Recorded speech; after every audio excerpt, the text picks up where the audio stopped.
Olá, graça e paz, boa noite. Nós vamos começar aqui a aula número 3 de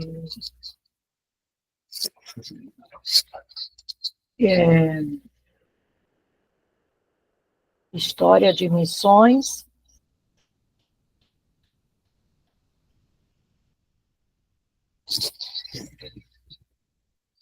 E nós vamos iniciar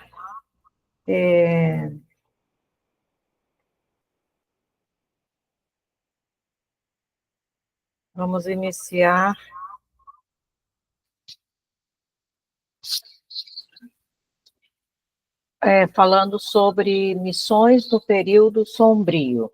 Nós vimos na aula passada como foi o princípio da história de missões na igreja primitiva, e agora nós vamos estar vendo como ocorre isso no período sombrio, que é o período da Idade Média, e nós iniciamos isso também na aula passada. Só um instantinho, por favor.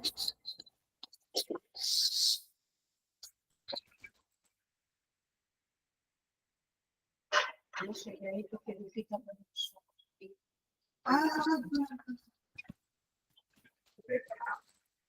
Então, vamos prosseguindo. Nesse período, o que os historiadores chamam de movimento missionário ou obra missionária, nesse período, são as famosas cruzadas. Com a intenção de expulsar os muçulmanos do sul da Europa, região já tradicionalmente cristã, as cruzadas foram iniciadas em 1096, prosseguindo até o ano 1291. Mas o movimento das cruzadas durou até 1492, quando os mouros foram definitivamente vencidos. Na verdade, as cruzadas não são um movimento missionário, não tinham o objetivo de evangelizar ninguém, não tinham o objetivo de pregar o evangelho a ninguém.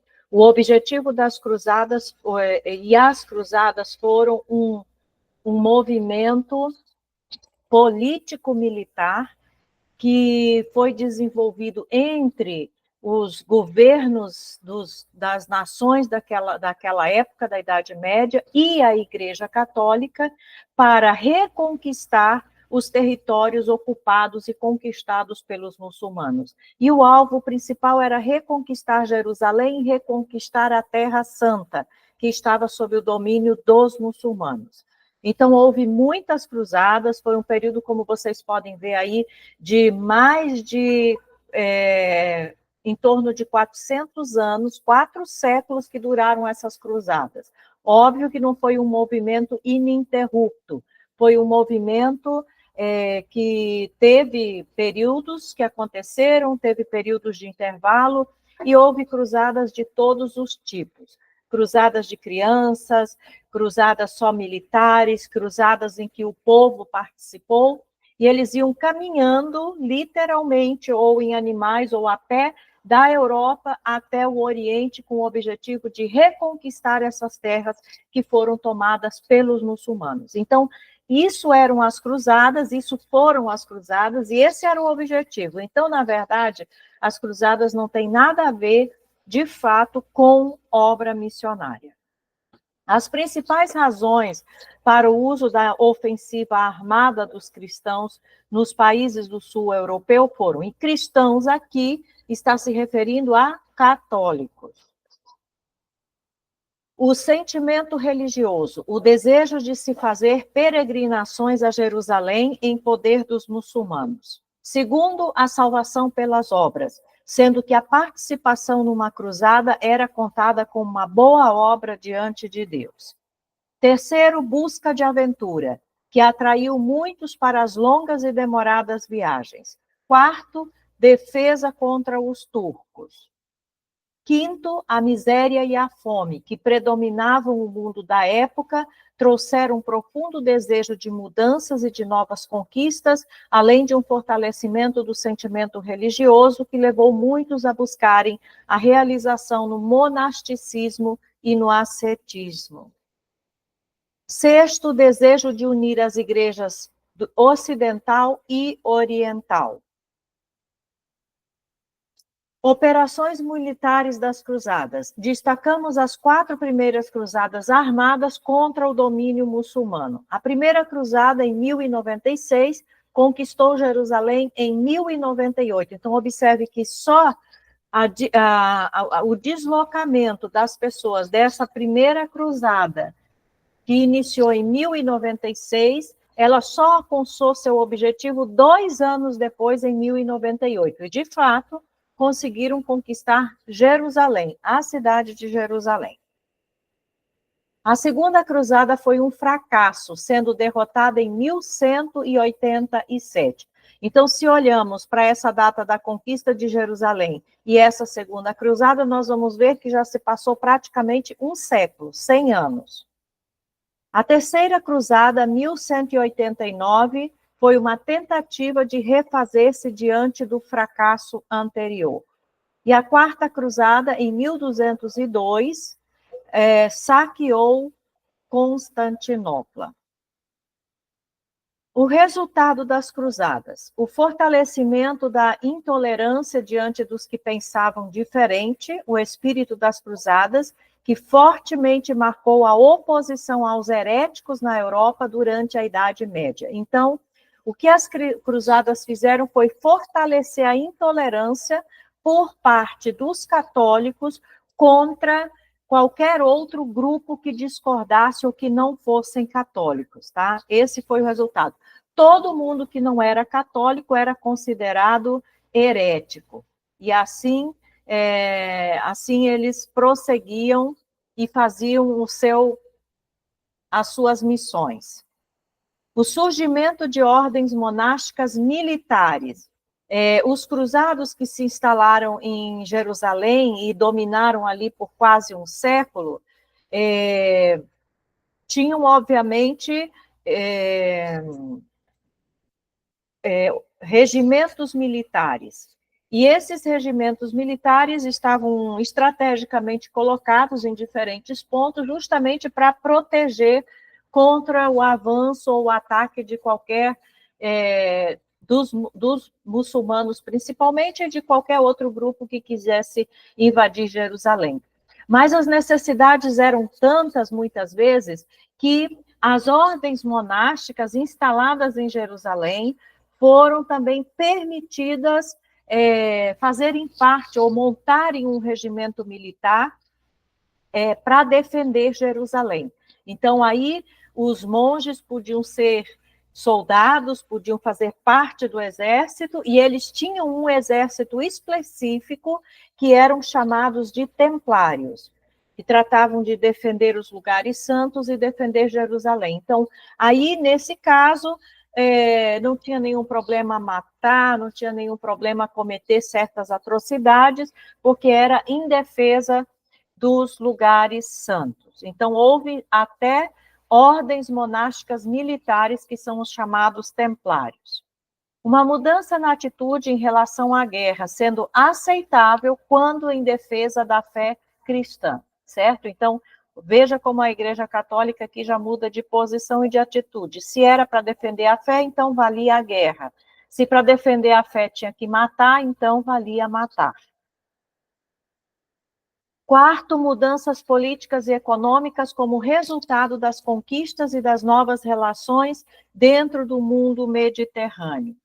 Quinto, um crescente conflito entre as igrejas ocidental e oriental ao não respeito ao território de cada uma. E aí, no caso, o conflito é causado pela igreja ocidental, digamos aqui, lembrando, igreja católica, que quando faz as cruzadas em direção ao Oriente e avança no Oriente, ela não vai somente para Jerusalém, para a Terra Santa, ela conquista outros territórios e tenta entrar em outros territórios, e isso gera um conflito com a Igreja Oriental, porque o Oriente é território da Igreja Católica Oriental. Então, sexto, o mau testemunho na história, cujas influências são sentidas ainda hoje no relacionamento entre cristãos e muçulmanos. Então, a gente percebe que As cruzadas, no final das contas, não trouxeram nenhuma vantagem, nada de bom, só criaram mais problemas do que já havia. E outra vez, isso não é missões de forma nenhuma, isso foi um movimento militar político, ou político-militar. Personagens de destaque. Só um minutinho aqui.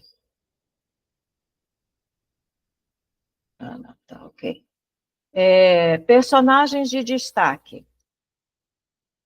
Raimundo Lu, 1232 a 1315, nascido na Maiorca, ilha pertencente à Espanha, filho de família abastada, católica romana. Teve uma experiência mística perto dos 30 anos de idade, com visões. Estudou árabe durante 9 anos, com mais de 40 anos foi para o campo missionário, entre aspas, Tunísia. Dedicou-se a 3 áreas: apologética, educação e evangelização. Morreu apedrejado em Búgia. Francisco de Assis, super conhecido, todos já ouviram falar sobre este personagem, italiano, nascido em Assis, filho de burgueses. Seu nome era Giovanni, mas ficou mais conhecido na história como Francisco. Converteu-se, e aí esse converteu-se aqui também é relativo, mas ficou logo após um longo período de meditação e busca da verdade. Escolheu viver em pobreza e foi deserdado por seu pai. Sentiu a chamada missionária em 1209 e fez 3 viagens missionárias. E aqui, chamada missionária também é em outro sentido, tá? As 3 viagens foram a Marrocos em 1212, a Espanha em 1214 e ao Egito em 1219, sendo a última de maior sucesso. Fundou a Ordem dos Franciscanos em 1210, os irmãos menores, como eram chamados. A chave da vida de Francisco foi sua tentativa, sem meios termos, de imitar a Cristo através da pobreza, humildade e simplicidade absolutas.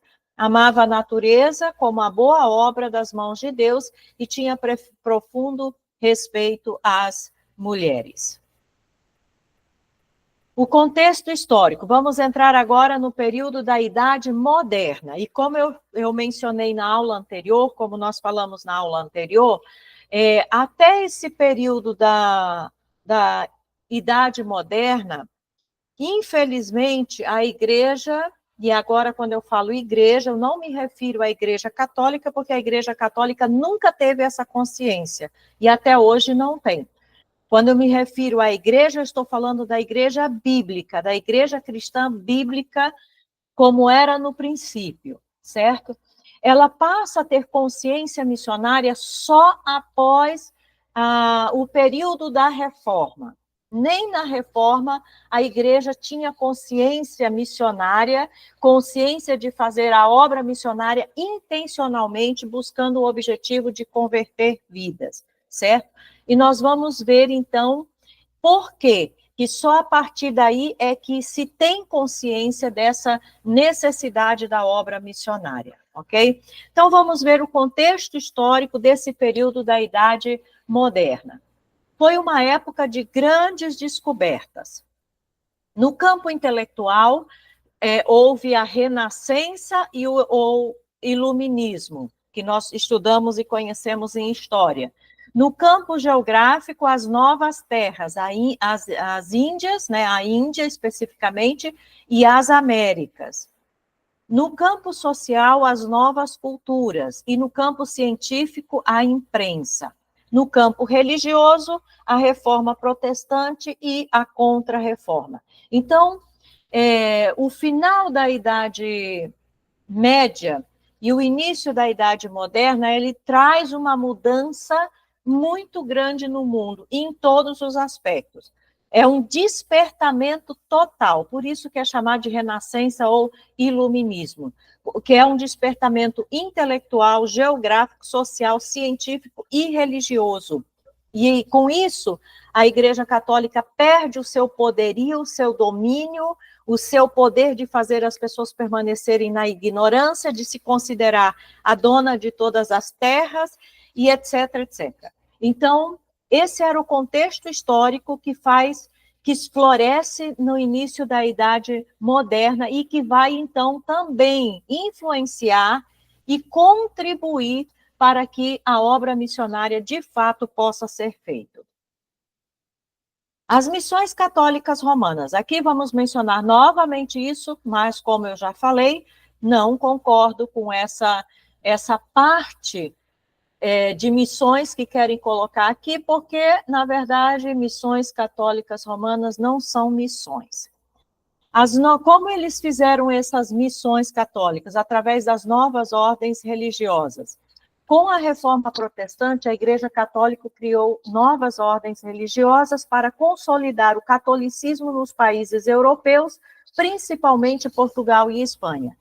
Deste modo, surgiram, em 1517, o Oratório do Amor Divino, em Roma. O objetivo era ajudar os pobres. Então, observe também, a gente vai ver que essas ordens religiosas e toda a atividade que a Igreja Católica vai fazer, ela tem dois pontos principais. Um é o ponto, digamos assim, social, ajudar os pobres, fazer caridade, fazer coisas para ajudar as pessoas nas suas necessidades. E o segundo é impor a sua fé à força, como nós já vimos em algumas menções nas aulas anteriores, certo? Então, nós sabemos perfeitamente que nenhum desses dois aspectos, de fato, é missões. Mas era assim, e é assim que a Igreja Católica age com relação a isso.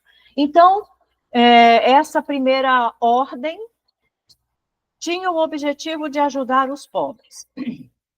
Em 1528 surge o OFM, CAP, Ordem dos Irmãos Fraternos Menores Capuchinhos, fundada por Mateus de Bácio. O objetivo era a catequese, então era fazer as pessoas serem partes da igreja, catequizar as pessoas para a fé católica. Em 1534 surgem os jesuítas, é criada a Companhia de Jesus, fundada por Inácio de Loyola. O objetivo era a ordem inquisidora e catequética. Então, eles eram o braço direito, o exército da Inquisição. Eram eles que caçavam, entre aspas, todos os hereges, todos aqueles que se opunham à Igreja Católica e ao que a Igreja Católica dizia, e o objetivo era catequizar também. Só que os meios que os jesuítas usavam eram muito violentos. Eles eram violentos mesmo, em todos os aspectos, seja no seu trabalho de soldados da Inquisição, seja no seu trabalho de catequizar. Em 1622, Propaganda, que era a Sagrada Congregação para a Propagação da Fé, fundada pelo Papa Gregório XV para enviar missionários a outras culturas e formar líderes autóctones do catolicismo.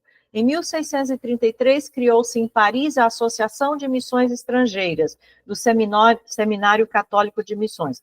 Então, aqui já está bem claro, já dá para perceber claramente que o objetivo missionário ou os missionários enviados pela Igreja Católica era formar católicos e não discípulos de Jesus. Era trazer gente para a igreja, fazer as pessoas serem partes da Igreja Católica e não convertidos a Jesus. O declínio das missões romanas. Em 1700 a 1800, os motivos do declínio. Primeiro, as potências de Portugal e Espanha estavam em decadência política e econômica, e isso afetou e influenciou também as missões romanas, porque geralmente eram patrocinadas pelos governos destes dois países. Avanço das potências protestantes, como Inglaterra, Holanda e Dinamarca, certo? Então, como muitos países da Europa se tornaram protestantes, e esses países, inevitavelmente, e essa é uma grande característica de onde chega o evangelho de verdade, a condição econômica desses lugares muda. Os países que são predominantemente protestantes são países que prosperam economicamente, prosperam em todos os aspectos. Então, aí, no caso, Inglaterra, Holanda e Dinamarca são 3 exemplos do avanço desses países por causa do protestantismo, do evangelho que chegou nesses lugares. O surgimento das missões protestantes. Agora nós vamos entrar especificamente naquilo que nos interessa, aquilo que realmente tem a ver conosco, no que se refere à obra missionária. Só que o surgimento das missões protestantes também foi o que fez com que as missões católicas decaíssem. Conflito entre as ordens religiosas católicas, perseguição aos jesuítas, e aí esses são os motivos que fazem com que a decadência das missões católicas acontecesse. O início do protestantismo e missões. O impulso repentino das missões romanas durante o movimento da Contra-Reforma no século XVI não teve paralelo entre os protestantes. Os motivos foram: os protestantes estavam preocupados em defender seus territórios, pois os mesmos sofriam frequentes ataques dos reis católicos. E aí nós começamos a entender por que no período específico da reforma, quando começa a reforma e a reforma vai se desenvolvendo e vai conquistando também lugares e espaço, por que os protestantes não se preocuparam com a obra missionária imediatamente? Primeiro, porque eles estavam nascendo, estavam surgindo, estavam se formando, se estabelecendo e se estruturando. Segundo, por causa dessa guerra contra os católicos, e como eles tinham que defender os seus territórios, não dava para pensar em outra coisa. A questão era conseguir se estabelecer e se manter onde estava estabelecido, defendendo-se contra os católicos. Então, esse período da Contra-Reforma foi um período muito, digamos assim, bom para a Igreja Católica. Ela avançou bastante nessa parte de conquistar territórios, principalmente nas colônias, chegando ali antes dos protestantes, infelizmente, em muitos casos, certo?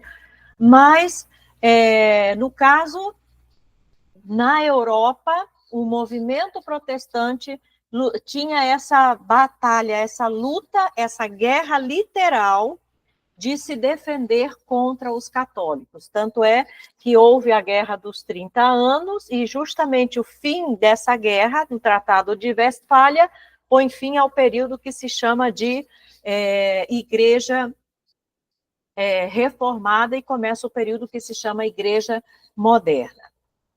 Os protestantes não tinham uma força missionária preparada. É óbvio, se o protestantismo estava emergindo naquele momento, estava se estabelecendo, estava colocando suas bases, organizando a sua teologia e conquistando, obviamente, muitas pessoas que ouviam a palavra, traduzindo a Bíblia para os diferentes idiomas, não tinha como, naquele momento, se preocuparem com a obra missionária ou pensarem numa força missionária, né?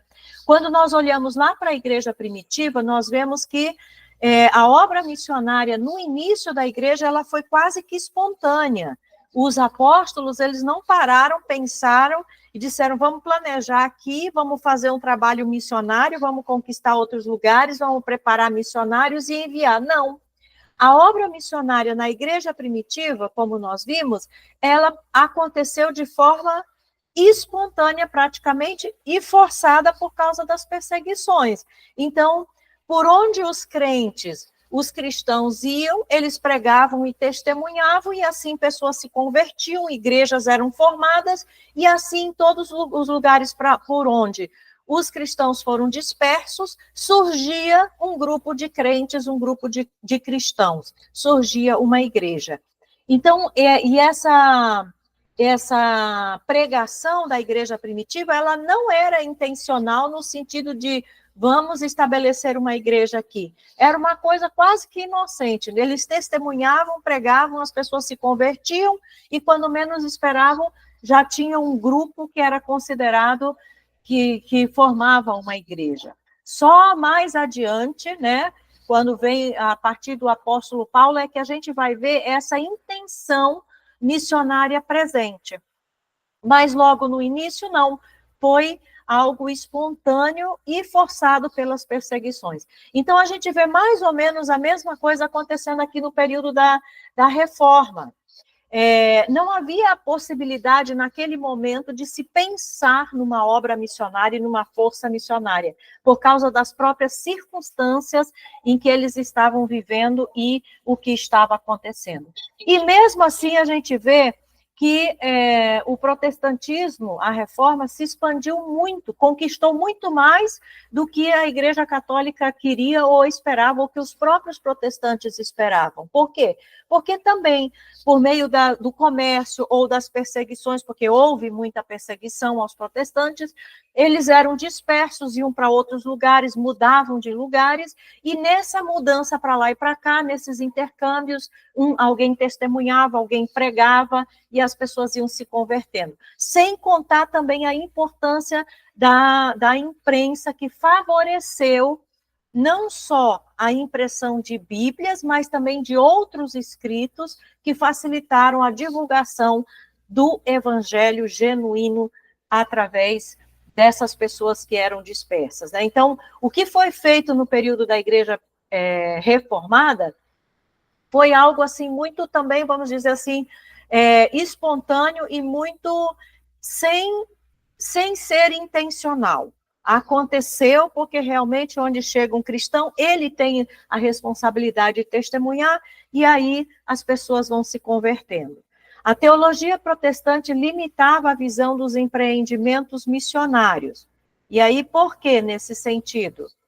Lutero acreditava na iminente volta de Cristo e que a grande comissão atribuía-se unicamente aos apóstolos do Novo Testamento, né? Então, Lutero tinha esse entendimento de que essa grande comissão era para os apóstolos lá no início, porque ainda não existia a igreja, então eles precisavam estabelecer o cristianismo em todas as partes.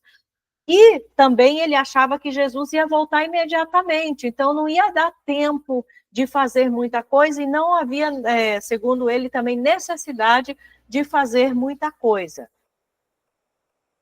Calvino apoiou vários missionários à sua terra natal e até para o Brasil, certo? Então, a gente já vê que Calvino já tem uma visão diferente, porque também Calvino, ele não foi contemporâneo de Lutero. Calvino, ele vai surgir como reformador alguns anos depois de Lutero, tá? Fatores que influenciaram o movimento missionário protestante. Primeiro, as perseguições, sempre as perseguições. Então, a gente pode ver que as perseguições têm um papel importantíssimo na igreja, no reino de Deus e na obra missionária. Elas não só servem como meio de purificação da igreja, porque através das perseguições realmente se sabe quem é convertido e quem não é, quem é salvo e quem não é, e também é o meio de forçar a igreja a ir para outros lugares e alcançar outras pessoas, certo? Então, com a Guerra dos 30 Anos, muitos protestantes fugiram e alcançaram outros povos. A colonização, principalmente feita pelos ingleses, que possuíam um caráter ocupacional. Muitos puritanos fugiram dos conflitos políticos e religiosos que estavam acontecendo na metrópole e viam na colônia a oportunidade para criar um território cuja base política, social e moral fossem os ideais do puritanismo.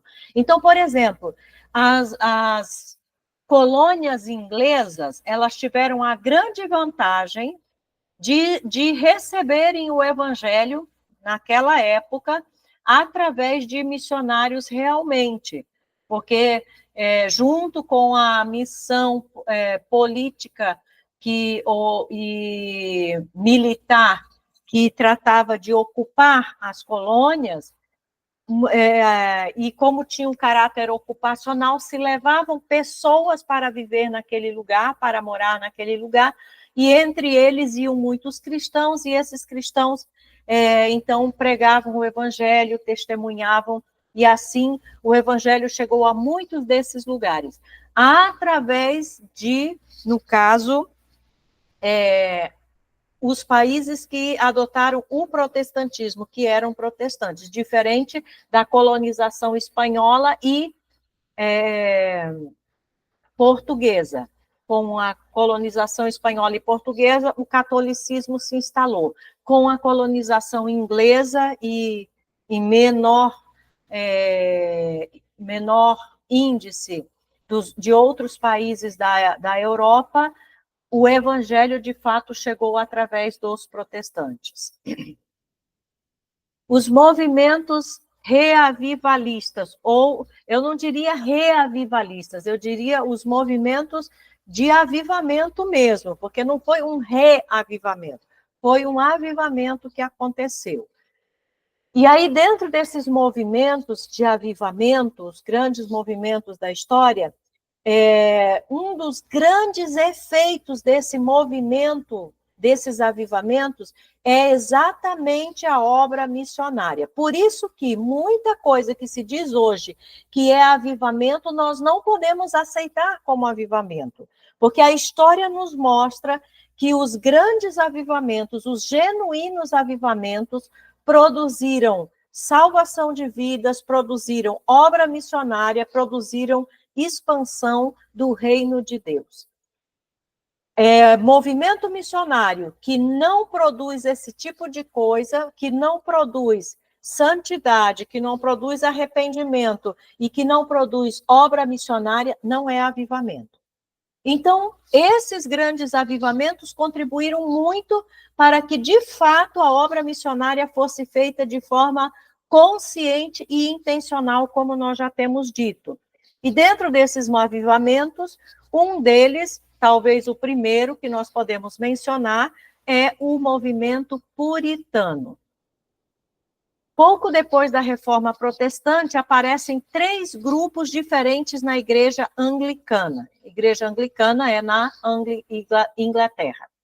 Os elementos romanistas, que queriam uma nova visão com Roma, o próprio anglicanismo tradicional, que estava satisfeito com as reformas moderadas estabelecidas nos reinos de Henrique VIII e Elizabeth, e o grupo protestante radical, que almejava por uma igreja igual às que se estabeleceram em Genebra e na Escócia, certo?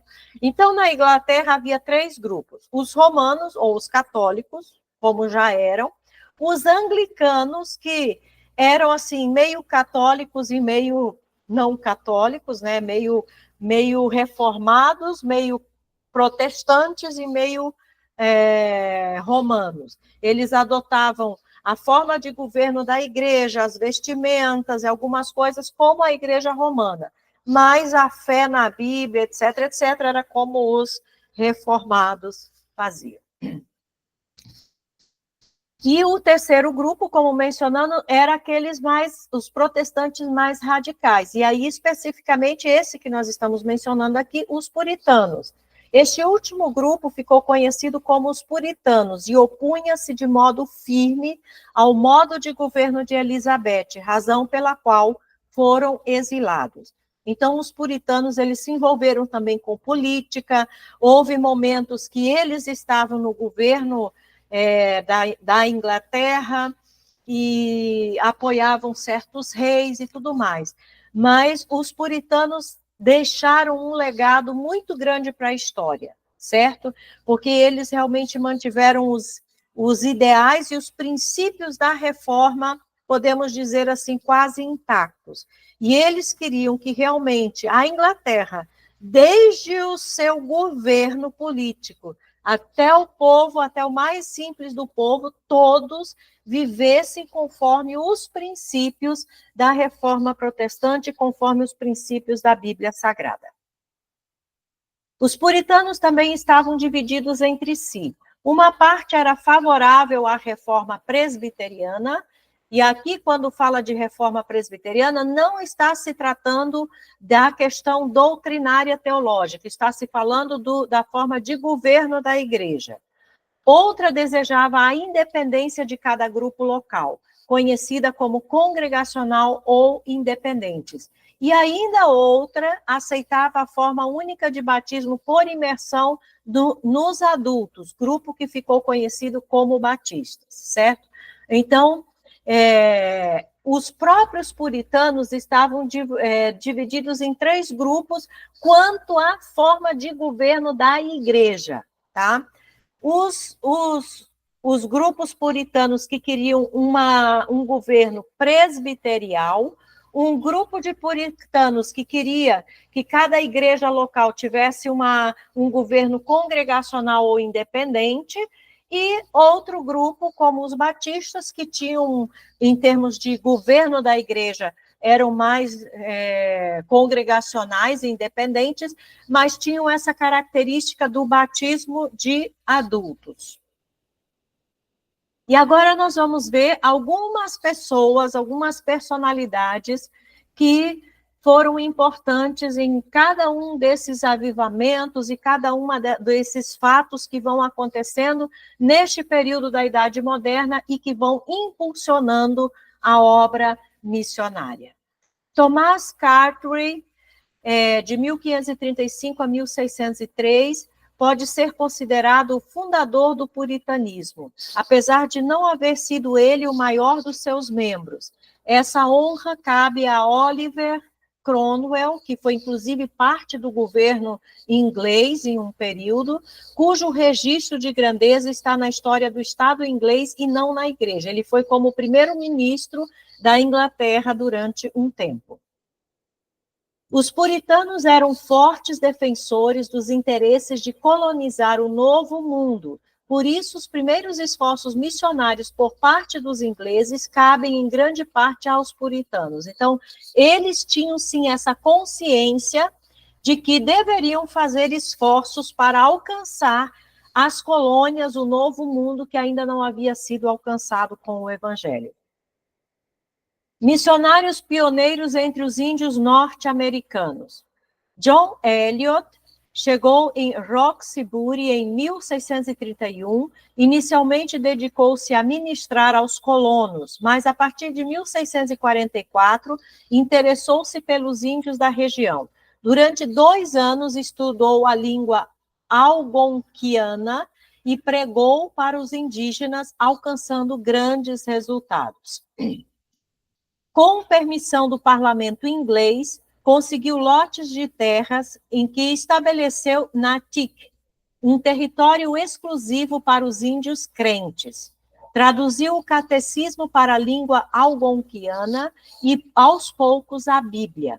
Treinou líderes evangélicos dentre os índios, mas a guerra do rei Filipe, chefe indígena que lutou contra os colonos, deu início à devastação da raça indígena, enfraquecendo os índios numérica e espiritualmente, pois o território Natick foi massacrado pelos índios e grande parte da obra de Eliot foi destruída.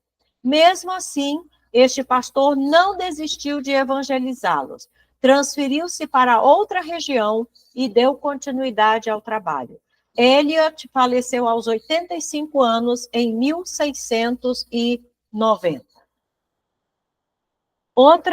Outro personagem importante é Os Maiel, 1643. Chegaram na ilha de Martas Vineyard e mantinham posição privilegiada. O chefe da família era governador da ilha. Seu filho, Tomás Júnior, estudou para o ministério e foi ordenado pastor desta ilha. Ele fez seu primeiro convertido entre os índios, um jovem por nome Iacomes. E em menos de 10 anos havia quase 300 crentes. Por esta razão, desejou que o trabalho missionário entre os índios norte-americanos se tornasse conhecido entre os ingleses. E por isso viajou à Inglaterra com um de seus convertidos em 1655, viagem da qual nunca retornou devido ao naufrágio do navio. Então, a gente observa que... deixa eu voltar aqui. Seu pai continuou o trabalho missionário iniciado por ele, iniciado durante 22 anos, até a sua morte aos 92 anos. Seu neto, John, continuou depois dele e Experience Michael, sua quarta geração, progrediu por mais 32 anos. Então, a gente observa que o trabalho missionário, ele tem autêntico, ele tem uma característica específica, que é pregar o evangelho, ensinar, discipular os convertidos, formar líderes autóctones ou líderes daquele lugar, daquela comunidade, que possam continuar pastoreando e evangelizando o seu próprio povo. E a gente observa também que essas primeiras obras missionárias foi a custo de muita dificuldade e de muito sangue. Nós vamos ver que muitos missionários sofreram muito, perderam família, perderam filhos, foram perseguidos, muitos ficaram terrivelmente doentes e alguns até morreram no campo missionário, ou por doenças, ou às vezes agredidos pelas pessoas que eles amavam e que evangelizavam. Outro movimento importante foi o movimento pietista. O movimento pietista é um movimento que vai surgir dentro da igreja luterana, certo? Os puritanos surgem na Inglaterra, os pietistas surgem na Alemanha. O movimento pietista é a grande contribuição para a expansão do movimento missionário que surgiu na Europa, no final do século XVII. Seu primeiro líder foi Philipp Jakob Spener, da Igreja Luterana na Alemanha. Este movimento surgiu em oposição à fria intelectualidade e dogmatismo em que havia caído o protestantismo. Então, um dos primeiros movimentos a impulsionar o movimento missionário foi justamente esse movimento pietista. O objetivo desse movimento, a princípio, era simplesmente avivar a fé das pessoas, como havia por causa das guerras e de todo o contexto político e social que estavam enfrentando, o protestantismo caiu numa fé fria, mecânica. E o movimento pietista estava justamente buscando que a fé fosse viva, que fosse dinâmica, que não fosse aquela coisa dogmática, mas que fosse realmente vida com Deus, né? E o resultado desse movimento pietista foi uma impulsão no movimento missionário, um despertamento para o movimento missionário. Não atacava a doutrina da igreja, mas incentivava uma nova reforma no âmbito espiritual. Os métodos utilizados por Spener para a divulgação deste movimento eram o estudo principal da palavra nos seus colégios de piedade. Então, assim, o problema não era a doutrina da igreja. Doutrinariamente, a igreja estava correta. Tinha princípios doutrinários de acordo com a Bíblia, bíblicos. Mas, em termos de vida espiritual, muitos estavam apagados, mortos. A igreja estava fria. E o objetivo dele era justamente esse despertamento espiritual. E aí, Spener cria os colégios de piedade, que eram para estudar a Bíblia e despertar a fé das pessoas e orar, e por causa desses colégios de piedade é que esse movimento passou a ser chamado de pietismo.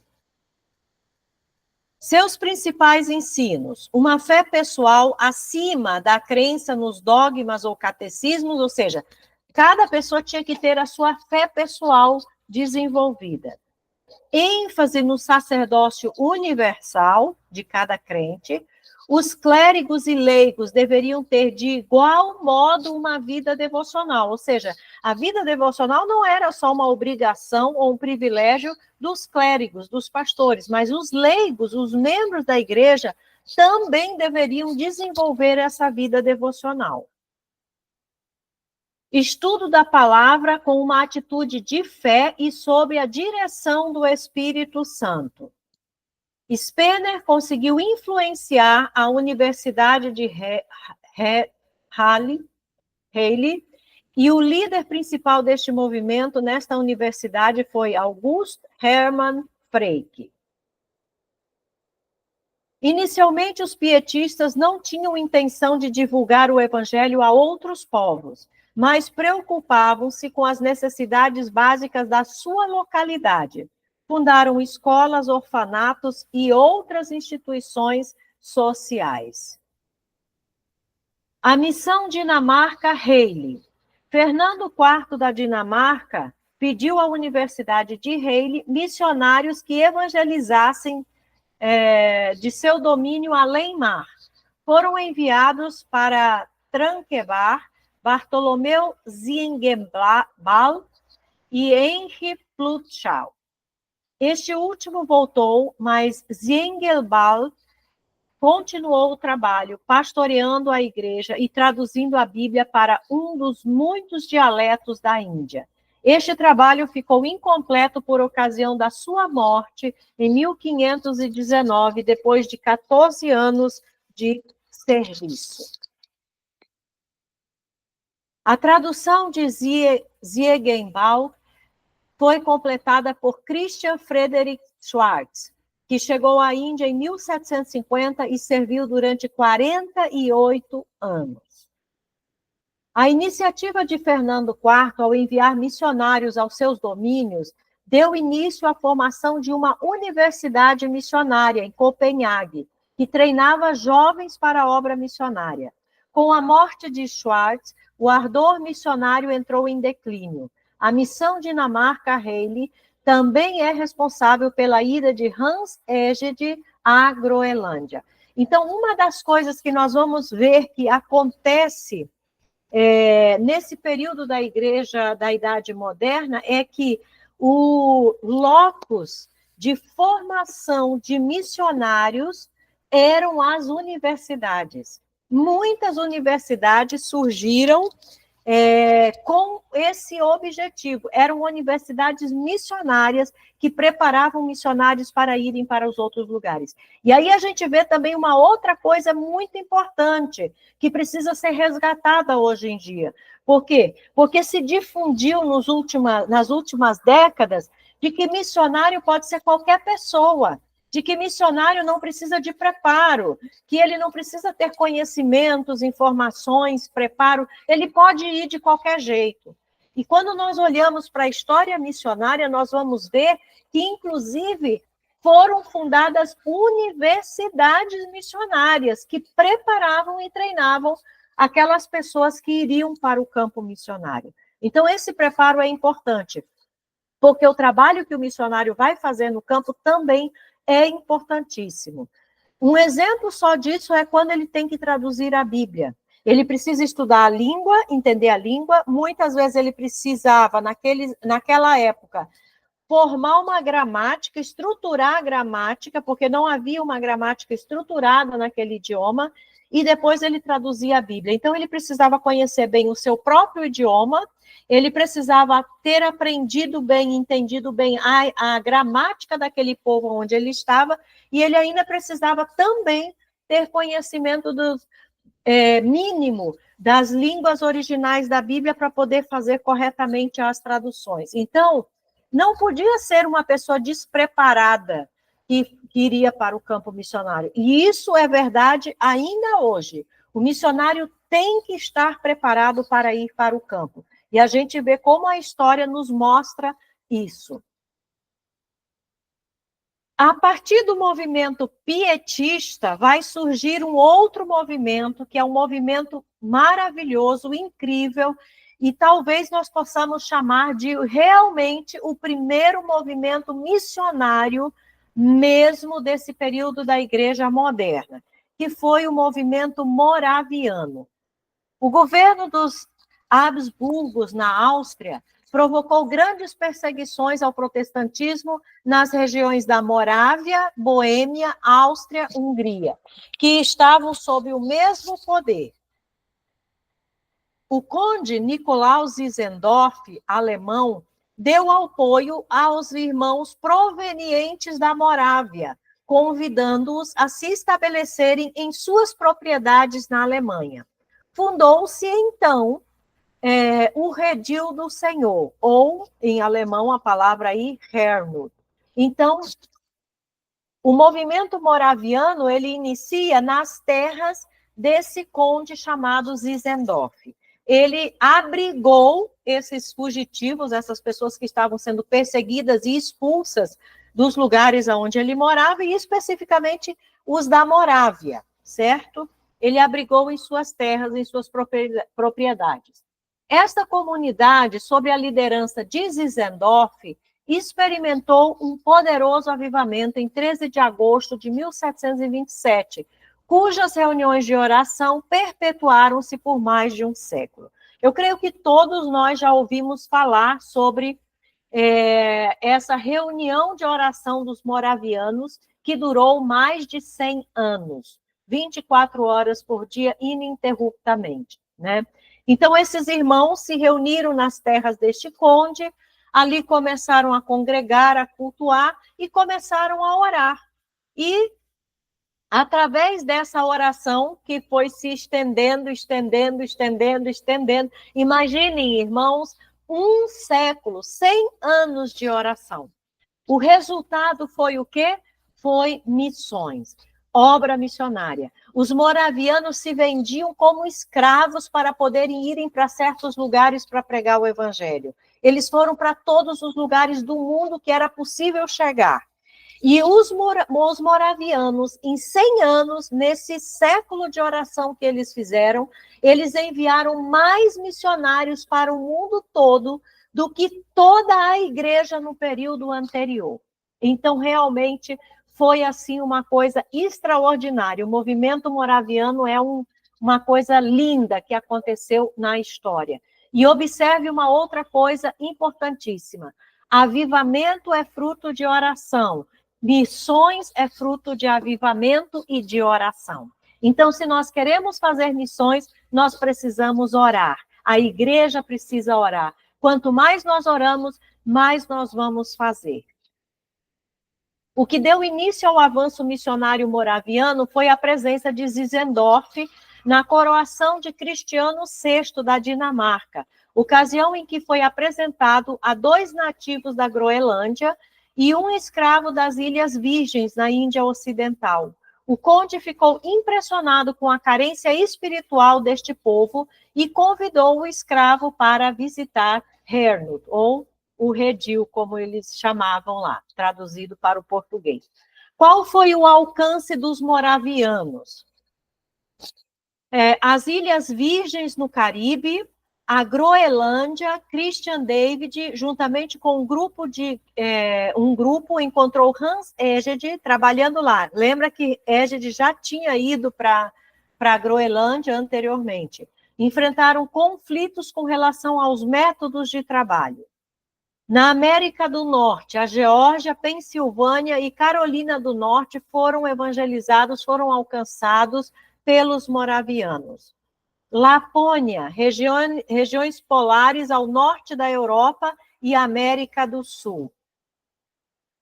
África do Sul, George Schmidt trabalhou com os Hotentotes e mais tarde Hans Halbeck foi para a cidade do Cabo. Também alcançaram Labrador, no Canadá. Com a morte de Zinzendorf, em 1760, o movimento moraviano entrou em declínio, mas deixou seu selo sobre o protestantismo e sobre a vida de John Wesley, como veremos a seguir. Então, observe que os moravianos chegaram em vários continentes, chegaram na África, chegaram nas Américas, chegaram nos polos, nos lugares mais difíceis, chegaram na Índia, nos mais diferentes lugares do planeta, eles chegaram. Enviaram muitos missionários. Como eu já disse, em 100 anos, os moravianos enviaram mais missionários para o mundo do que toda a igreja junto. e tiveram uma grande influência, né? Então, com isso, nós finalizamos a aula de hoje, vou deixar aqui de compartilhar, e na próxima aula, então, vamos ver a sequência desse trabalho missionário que aconteceu intencionalmente, então, nesse período da Igreja moderna. Alguma pergunta, Letícia, tudo bem? E aí, pastora, paz. Tô Ah, melhorando. tá melhorando? É, Alguma pergunta? não tem não. Não,